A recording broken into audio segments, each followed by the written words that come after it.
Good morning, church. Kind of been waiting for this one. If you're just joining us, if you're watching online, we are ending our series today. This is part 6 of a series entitled Looking for a Miracle.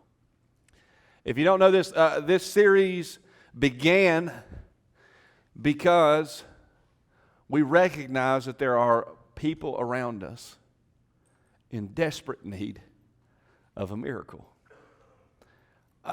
Throughout this series, it has become apparent to me that even what I thought was a lot of people, I was underestimating. I've had lots of conversations with lots of people who are really in need of a miracle. They need God to step up big for them. They need God to move on their behalf. They need His power just infused into their life. And so we began looking at miracles. And we wanted to answer some questions, right? Because if we want to see miracles, we want to make sure that we understand what it is that we're asking for. We want to make sure that we understand where it comes from, what kind of miracles there are, what kind of miracles God perform, and then what can we do to help facilitate those miracles. And so really the goal of this series is for us just to wrap our minds around this idea of a miracle in the hopes that if we understand them more clearly, maybe we will see more of them. We'll know what to do. Does that still sound pretty good to y'all? That's what we want, right? As a church, that's what we would like. We would like to see God perform miracles in people's lives. So I'm going to give you a recap since we're on part 6, and this is going to be an extremely expedited recap. Are you ready? A miracle is a display of the power of God that leaves us in awe and wonder and reveals to the world that God is at work. Do y'all remember that definition? I hope so. We've said it a lot. That is what a miracle is. That is how the Bible, how God defines a miracle. It's His power on display for all of us to see. It'll leave us in awe and wonder when it happens. We will be shocked. And it also reveals to the world that God is still here. God is still at work. We talked about 4 categories of miracles throughout this series. The first category of miracles was miracles of authority.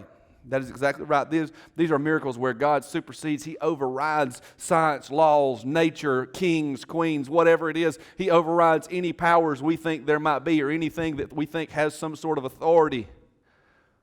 He overrides that to do what it is that He wants to do. That's a miracle of authority. We said these miracles are rule-breaking. And they should show us, they should teach us, make sure that we know who we are dealing with. We're dealing with a God who has all power and all authority, and He is limitless, so we should treat Him like a limitless God. Do you understand? The second category of miracles we talked about was healing, miracles of healing. Thank you. I appreciate y'all helping me. Miracles of healing. As we looked at these miracles, we looked at the life of Jesus, we saw that these miracles are beautifully thorough.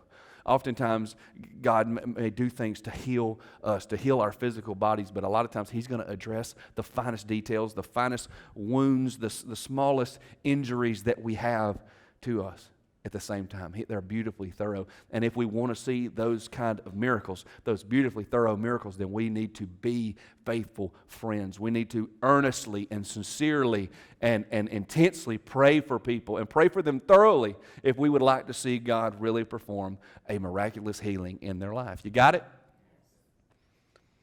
Third category was miracles of provision. We discovered that miracles like these miracles are oftentimes intentional collisions. God brings this person together, or this person together, or this group of people together in order to provide something somebody needs. That's what He does. It's like He just orchestrates these people coming together. And in order for the miracle to happen, oftentimes we need to give more than we are comfortable with. This is what we discovered. Generosity often accompanies miracles of provision. Our generosity accompanies miracles of provision. Last week, the category we talked about was miracles of deliverance, where God frees somebody from something, from bondage, gets them out of a stronghold, right, that's been built up in their life. And we discovered these miracles are uniquely complex. Oftentimes, God will have a set of plans and instructions that He gives to us, these steps that we must take in order to be delivered. And oftentimes, these steps are strange, unique to our situation. And oftentimes, they're complex, they're challenging to us. But that God, we discovered that what God does, He gives us these uniquely complex, this set of instructions so that all of these things can be done in our lives. A lot's got to happen in order for a stronghold to go away. Everybody with me? In order for that to happen, what do we have to do? We have to cooperate with God. We have to do what God asks us to do, no matter how strange it may sound or how challenging it may be to us. He might have us walking right past a guard post where our enemies are. But that's what we're supposed to do, if that's what He asks us to do. Everybody caught up? Okay. So today, as promised, I want to answer a question I feel many of you have had as we have went through this series. And that's this. What if God doesn't perform a miracle? What then? I had somebody ask me, Tim, what do you do then? What are we supposed to do when God doesn't do any of those things? What if, Tim, the God with all of the authority, you said, the God that can heal, the God that can provide, the God that can deliver, what if He doesn't do any of those things? What if He allows my situation to continue on as it is? What if He never steps in on my behalf? What if He never moves? What if that power is never visible? What if nothing ever happens for me? What do I do then? Would you like for me to answer that question? It's a great question. To answer that question, though, I believe I have to answer a different question. And that is, why would God not perform a miracle? See, there's reasons that God would not perform a miracle on your behalf. And I think I would like to talk about that first before I answer the other. Is that fair? So why would God not perform a miracle? I believe the Bible shows us 3 reasons that God would choose not to act, not to engage in the miracle work that you have asked Him for, that you've been praying for. And I believe He gives us these examples in the life of Jesus. I believe, and I think that's for a reason. I think when Jesus came to earth, it was an opportunity for God to share some things with us about how He works. And so in the life of Jesus, we get to see how God chooses the miracles He doesn't perform. Y'all interested? I'm going to give them to you as we go. You ready? Everybody fired up and ready? Number 1, I wrote this a very specific way. God won't miracle to show off. That's the way I'm going to say it, okay? If you like grammar, God will not perform a miracle to show off. But I'm going to say God won't miracle to show off. Matthew chapter 16. We're told a story, and it's verse 1 where it says this. One day the Pharisees and the Sadducees came to test Jesus, and they were demanding that He show them a miraculous sign from heaven to prove His authority. Did you see it? They are demanding that Jesus perform a miraculous sign from heaven in order to what? What's the word? Say it loud. To prove His authority. Now I want to make sure that you understand this. The Pharisees and Sadducees had already seen some miracles. Are you with me? They had already seen Jesus perform healings. They had seen Him, they had heard the stories of provision when He fed the 5,000. I mean, they had seen Him perform some miracles here on earth. However, in their minds, that could still be the act of sorcery or the devil or whatever. And so here's what they're actually demanding. And I never understood this until recently, but they're actually asking, they're saying, we want to see a miracle from heaven. In other words, we want to see fire fall from the sky, like we read about with Prophet Elijah. That we want to see manna fall from the sky, like we heard that Moses, that happened with Moses. We want to see something fall from the heavens, Jesus. And if something will fall from the heavens, then we will believe that you are who you say you are. We'll start to heed your teachings. We'll start to give you some respect. Now, how do y'all think Jesus felt about this? How did y'all think He felt about it? He wasn't a fan, right? He wasn't a fan. I'm going to give you the McCall translation of what Jesus said. Okay? Jesus said, you guys wouldn't know a miracle from heaven if it fell down and smashed you between your ears. That's basically what he said. You wouldn't know it if it happened. If you've seen all of these things and these things are not enough, you wouldn't know a miracle from heaven. You would never believe it anyway. That's what Jesus said to them. Jesus didn't like the request of a miracle in order to prove himself worthy of following, of trusting, or recognizing his authority, as it said. In verse 4 in chapter 16, this is what it says. This is Jesus talking. He says, only an evil, adulterous generation would demand a miraculous sign. Now, I love this. Listen to this. I'm going to do a little teaching right here. But the only sign I will give them is the sign of the prophet Jonah. Then Jesus left them and went away. Now, you got to hear this. This is super cool. Okay, you everybody with me? What did Jesus just say to them? You're not getting any other miracles from me. You guys aren't. As a matter of fact, I'm not going to do any of those things. The only miracle you're getting from me is the miracle of Jonah. Do you know what he was referencing? He was referencing the fact that this is so Jesus. It's like straightforward in your face, like kind of telling them off, but at the same time, he's telling them something very, very graceful. The only miracle you can get from me is the miracle of the sign of Jonah. What he's saying is, Jonah went into the belly of the whale for 3 days and was spit out and came back. And what he's saying to them is, the only miracle you guys are going to get from me is when I am buried and I rise again 3 days later. Now that's pretty cool. That's the only miracle y'all getting from me. Because these Pharisees and Sadducees, Jesus died for them too.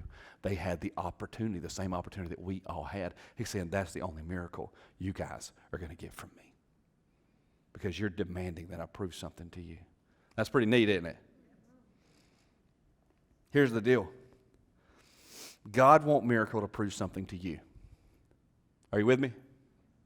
When we request a miracle of God as a prerequisite to his lordship, as a prerequisite to us serving him. If we request a miracle in order for us to trust or follow God or to pursue righteousness or whatever it is, I'm going to tell you what you can bet on. You can bet on not seeing a miracle. He wants miracle to show off. He wants miracle to prove something to you. Have you ever done that? None of you? Okay, good. I've done that. I remember many times saying, God, if you will do this for me, then I will do this for you. What was I saying? I was saying, God, if you'll come through, if you'll perform this miracle for me, if you will act on my behalf, then I will treat you as you are worthy of everything of me. That's what I was doing. And God don't like that. So God wants miracle to show off. You got it? If our selfish requirement to acknowledge God's holiness, the fact that there is no one like him, is a miracle, he'll forfeit that option for us. He's not a dancing chickie. He's not a dancing chicken. He's not a performer on a stage. Okay? He's not looking to do what we ask him to do, to beat to our drum. He's not asking us to do any of those things. God is working miracles to draw those who are seeking him humbly towards himself and to point others towards himself. That's what he's doing. Got it? Number one. Number two. God wants miracle where there's no faith. God wants miracle where there's no faith. I hope that you know this story. I'm going to go through it really quickly. Mark chapter 6, Jesus goes back to his hometown of Nazareth. Now, Jesus is ministering to people. He's helping people. He's made a lot of what his abilities are, his powers known, what God's doing through him. He's made all of that known to many people. He wants to go back to his hometown. These are the people he grew up with. These are the people he cares about. And so Jesus goes back, and we're told that when Jesus starts teaching, that they're amazed at his wisdom. That's how it starts. Everyone is amazed at his wisdom. But all of a sudden, these rumblings begin. And these rumblings begin, and they begin talking about who Jesus used to be. when he lived among them. They began to talk about his humble beginnings, his normal, average family, his education. You know, there weren't super spiritual people in his family, I guess, or something like that. They began to talk about his previous occupation, all of these things, until they reached a conclusion that Jesus couldn't possibly be doing the things they had heard of him doing. Jesus couldn't possibly be capable of performing miracles among them. He couldn't really be who he claimed to be. They were filled, we're told in the Bible, with unbelief. They rejected the notion that Jesus could do them any good because all those years ago he was that kid just down the street. This is what the Bible tells us. Listen. And because of their unbelief, he couldn't do any miracles among them except to place his hands on a few sick people and heal them. Which still sounds pretty cool. But because of their unbelief, it was greatly diminished what he could do. This is what verse 6 says. It says, and he was amazed at their unbelief. Listen to me. Unbelief cost them miracles. Do you see that? Unbelief cost them miracles. They didn't believe Jesus could, so he couldn't. You with me? God won't miracle where there's no faith. When we fail to believe in his authority and his power and what he's capable of, when we treat him, really what we believe in our heart, we treat him like he's a nice sentiment. We treat prayer like it's a thoughtful thing to do. Like, hey, praying for you. When we treat it like that, that is signals of unbelief in what he's truly capable of. And we can expect no miracles. When the measure of faith of the people in and around something or some situation is such that it's not that all-in kind of faith where they believe that Jesus will do and can do what it is they're asking for, I'm going to tell you, you can expect no miracle. When we treat God like he's someone nice to have around. When we say things like, well, God could. And I think maybe he could do this on your behalf. You can expect no miracle. If we fail to treat God like he is our creator, he is our protector, provider, the healer, if we fail to do that, I'm going to tell you something, you can expect no miracles. Because God can't miracle, won't miracle where there's no faith. Do you see this? Did you notice this? And it said, he was amazed at their unbelief. Did you catch that? Jesus was amazed at their unbelief. You know, to the best of my knowledge, it only says twice in the Bible that Jesus was amazed. The other story where it says Jesus was amazed was at the faith of a centurion. And this centurion had a servant, and the servant was very sick. And he came to Jesus. He said, Jesus, I want you, could you come with me? Or he said, could you heal my servant? And Jesus said, yeah, take me to him. And the man said, no, I don't think you even need to come. I think if you say it, it'll happen. And we're told in the Bible that Jesus was amazed at the centurion's faith. And we're told here in Nazareth that Jesus was amazed at their unbelief. Here's what you need to recognize from that. You get to choose which amazing you are. Is Jesus amazed at the way you believe? Or would he be amazed at your unbelief? If he were to look at your prayers, if he were to look at your heart and the way you treat him, the way you lead your families, would he be amazed at your faith or amazed at your lack of faith? Because God won't miracle where there is no faith. You got it? Number 2. Number 3.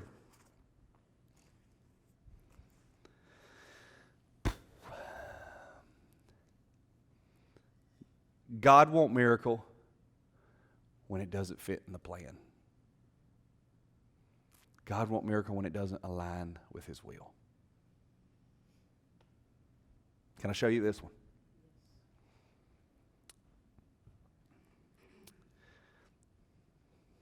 Jesus was in the Garden of Gethsemane the night of his arrest, and these soldiers came. And in the Bible, we're told when Peter saw them, he drew his sword, and he struck one of the soldiers. Now, I love this about the Bible. I saw something a while back that showed me this. It said Matthew, Mark, and Luke all are telling the same story in the Gospels, and they said one of the disciples drew his sword and struck one of the soldiers. John, on the other hand, goes, Peter. It was Peter that did it.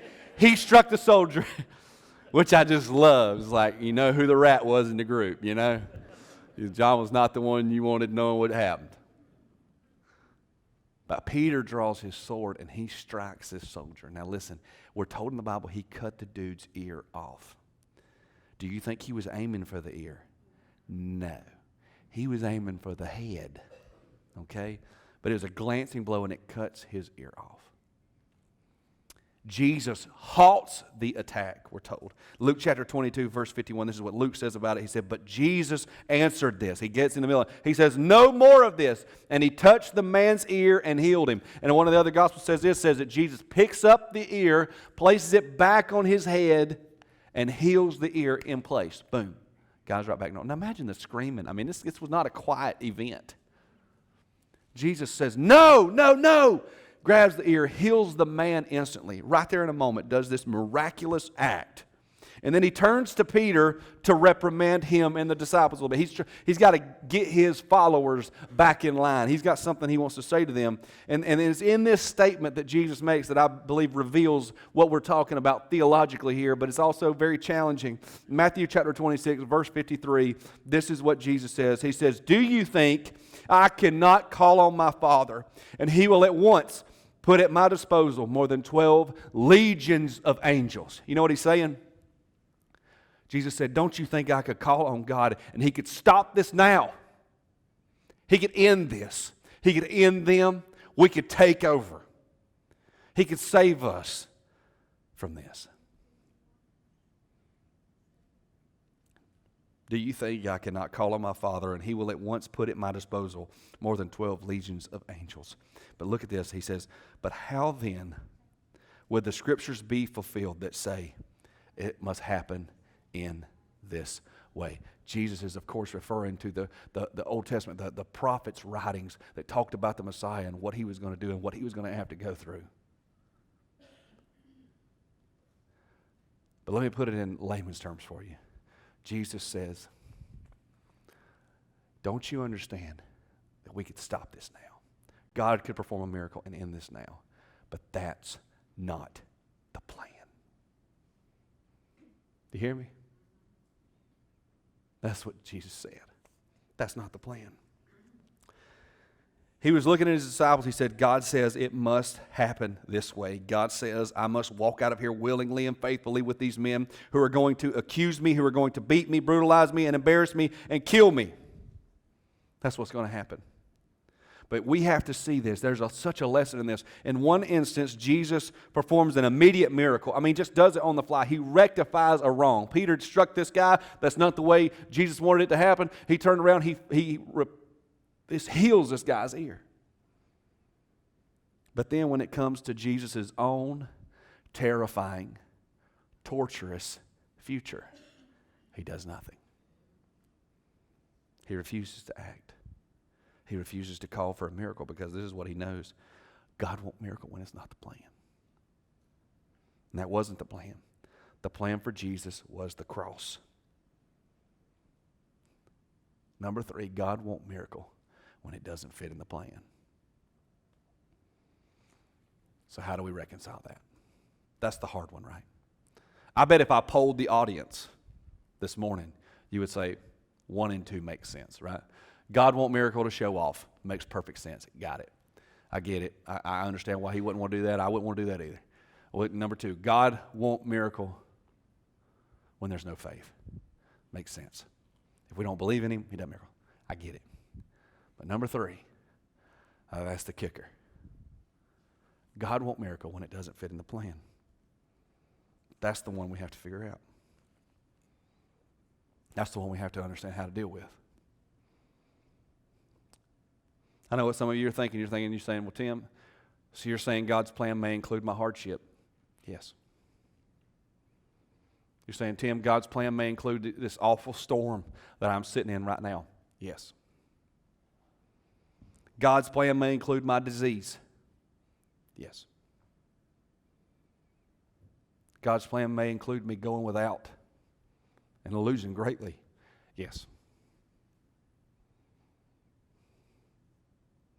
God's plan may involve me having to fight this stronghold, having to battle in this for the rest of my life. Yes. It might. God's plan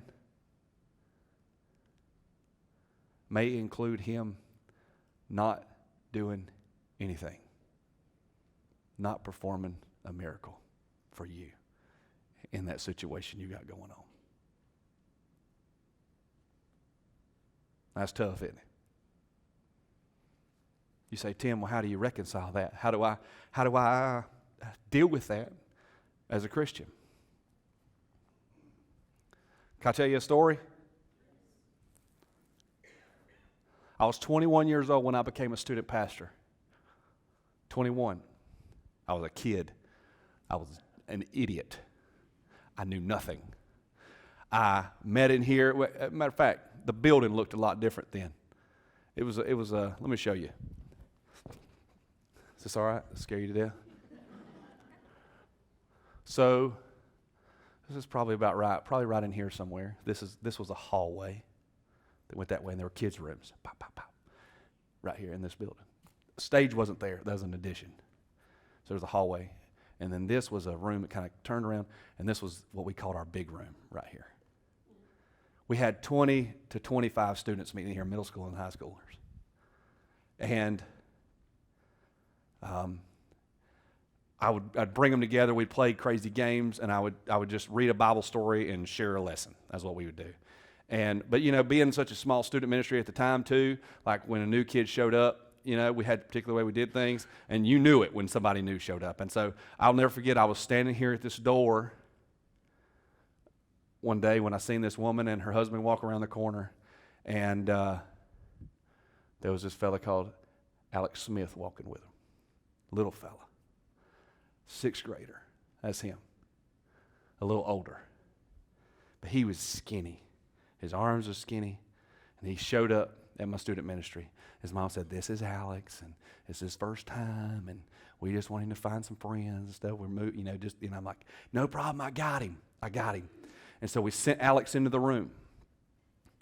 And Alex let us know very quickly that he had a big personality. And so I started calling him Big Al immediately. I told the group, I said, "Hey, everybody, this is Alex. We're going to call him Big Al," because he was like this in the group. We're going to call him Big Al.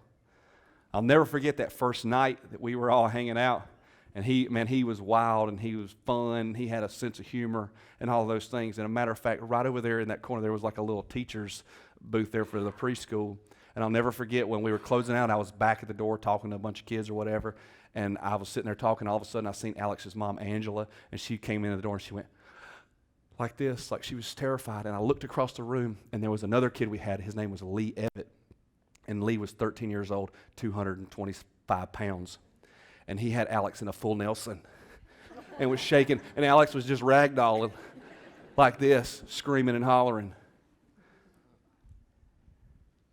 And Alex became a fixture of our student ministry. I had only been a student pastor for a few months when Alex showed up. So for the next 5 years, he was my kid. They're posting some pictures there. Look, that's us. We were having a car wash, raising money. That's us doing the Thriller. See the kid in the shorts right there in the middle? That's Alex. He's wearing Tony Black's favorite mask. There's us playing at Praise Week. Alex on the drums. He loved playing the drums without his shirt on, which I appreciate because that's exactly how I would play the drums. But that's during worship. I want y'all to know that.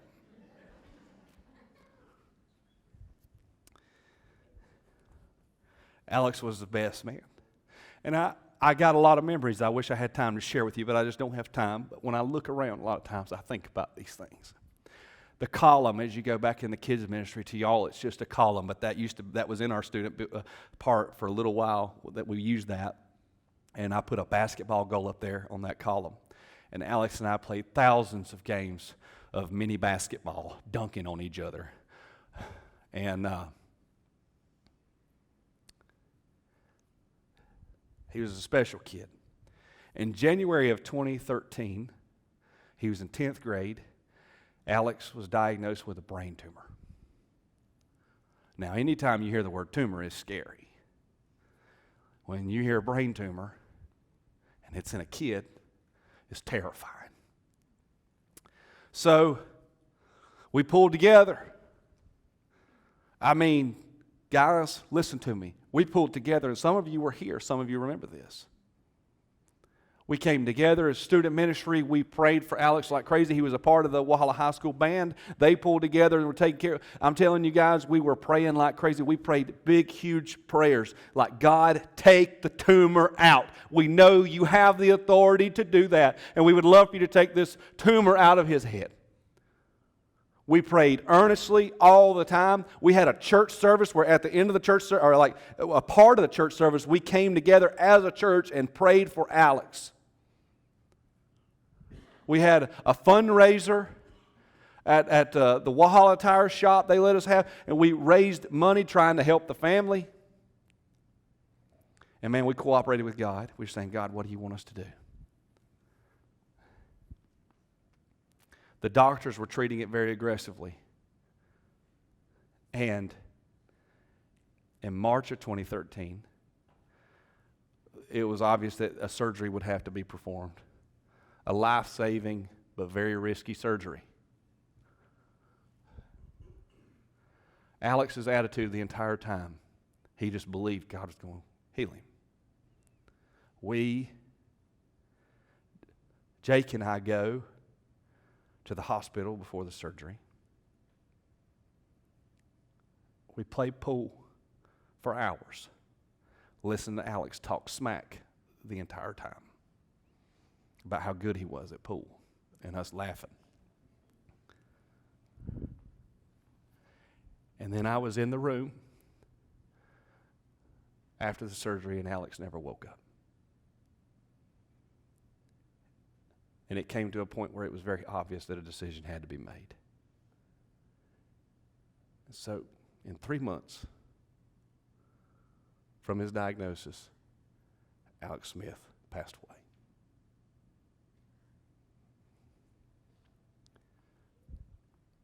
I was a wreck.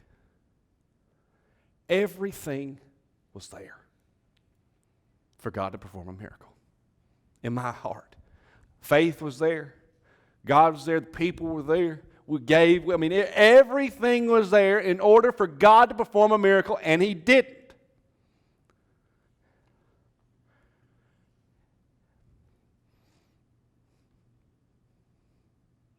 And here I am. Many of us were sitting down with students and other people who were struggling, family. And I'm going to be honest, I was saying all the things I knew I was supposed to say, Scott. But I was reeling.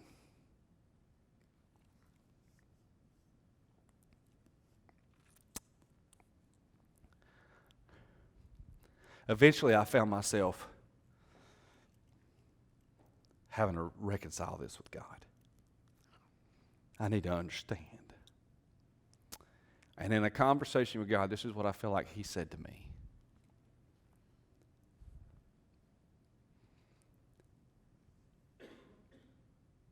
I felt like He asked me, He said, is your faith in me based on what I do, or is it based on who I am?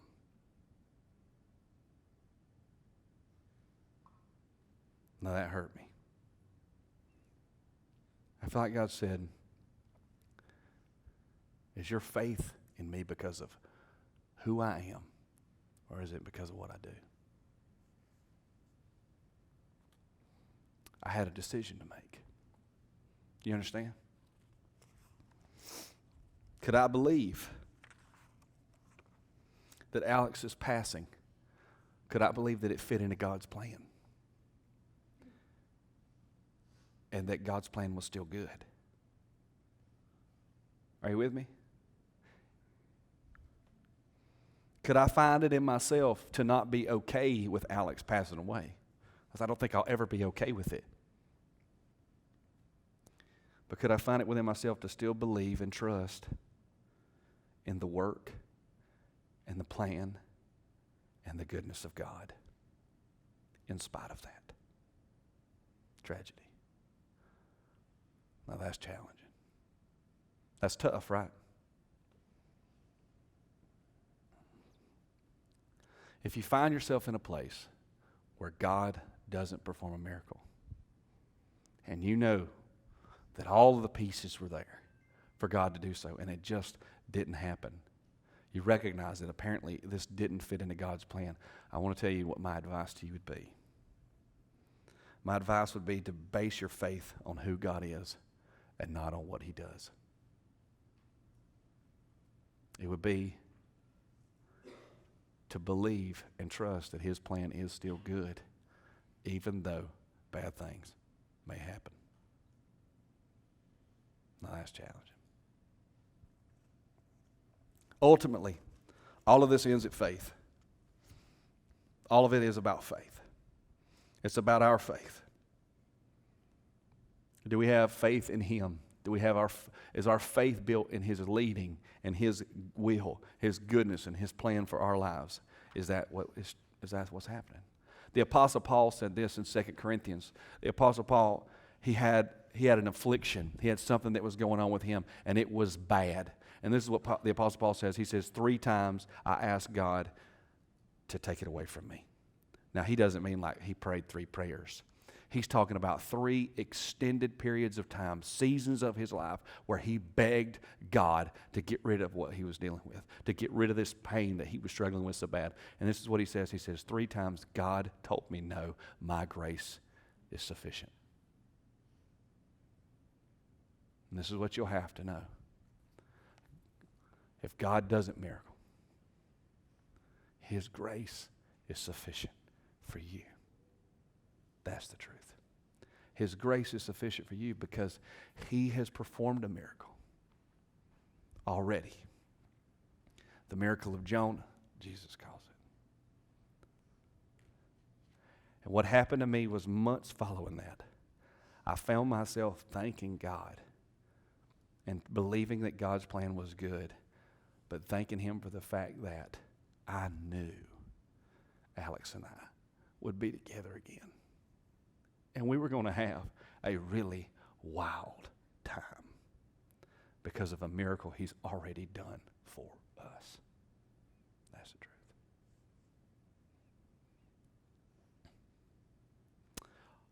All heads bowed, all eyes closed for me.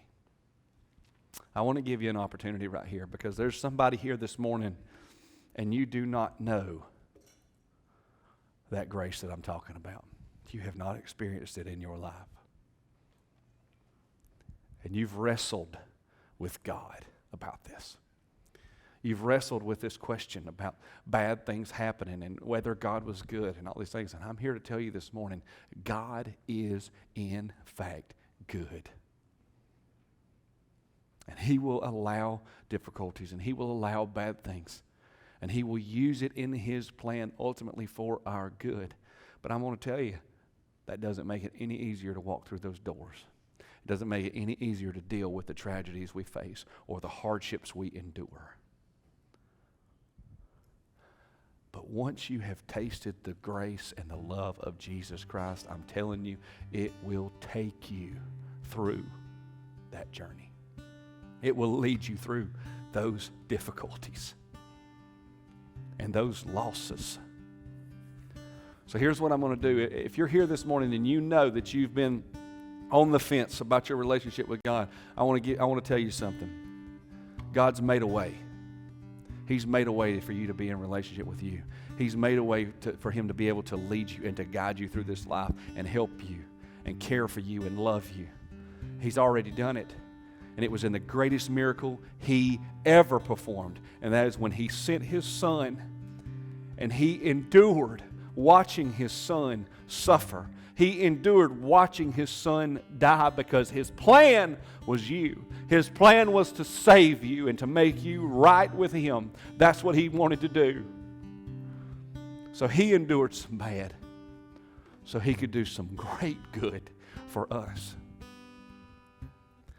If you would like to begin that relationship with him, I want to tell you, it is as simple as this. It's as simple as recognizing that Jesus was who he said he was, that Jesus went to that cross and he died on that cross, and 3 days later he rose again, paying for every sin that this world would commit. You just have to acknowledge that. You just have to accept that. And if you'd like to do that, I want you to pray with me right now. I want you to pray this prayer. It's very simple. I'm telling you, there's no strings attached. There's no nothing. It is a very simple prayer, and here's how it goes. Father, God, I'm a sinner. I've made many mistakes. I've got many faults. I've done a lot of wrongs. But I want that to be different. God, I want you to forgive me. And I want you to forgive me not because of anything I've done, but I want you to forgive me because of your Son. Because he fulfilled your plan. He went to that cross and he died on that cross. And God, he rose again, showing victory over death and victory over sin. God,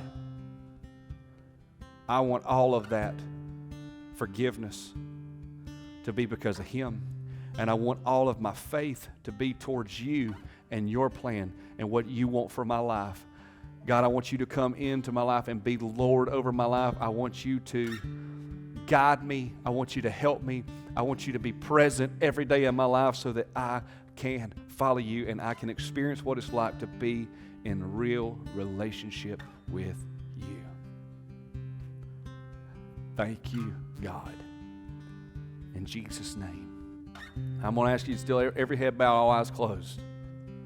I want you to do me a favor. I'm going to ask you to do something that requires a little bit of courage. It requires a little bit of boldness, but it's just me looking. If you prayed that prayer, I would like to know that you prayed that prayer this morning. And so if you could, I'd like for you to lift your hand up in the air so that I could see your hand and so that I know you prayed that prayer. I see you. I see you. I see you. I see you.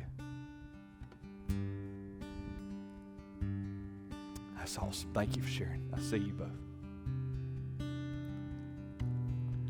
Father, we thank you. I thank you for every miracle that you perform. We see you perform countless miracles to our left and left, right. But here's the thing, God, help us to have faith in spite of the miracles that never happen. Help us to have faith in who you are. And God, you are holy. There is no one like you, and your plan is good, and we choose to follow you all the days of our life, regardless of what happens. That is my prayer. Father, we love you. I thank you for these that made this decision this morning. In Jesus' name, everybody says amen. Guys, give them a hand, those that ask Christ in their life. We had several. We thank you. Listen, if you made that decision, I want to encourage you. If you do not have a Bible, we have a Bible. I would love to talk to you. I'm going to be up here up front for a few minutes. I would love to chat with you if you made that decision. I just love to pray with you a second. I love you, church. Pray that you have a great rest of your weekend, and we'll see you soon. Bye-bye.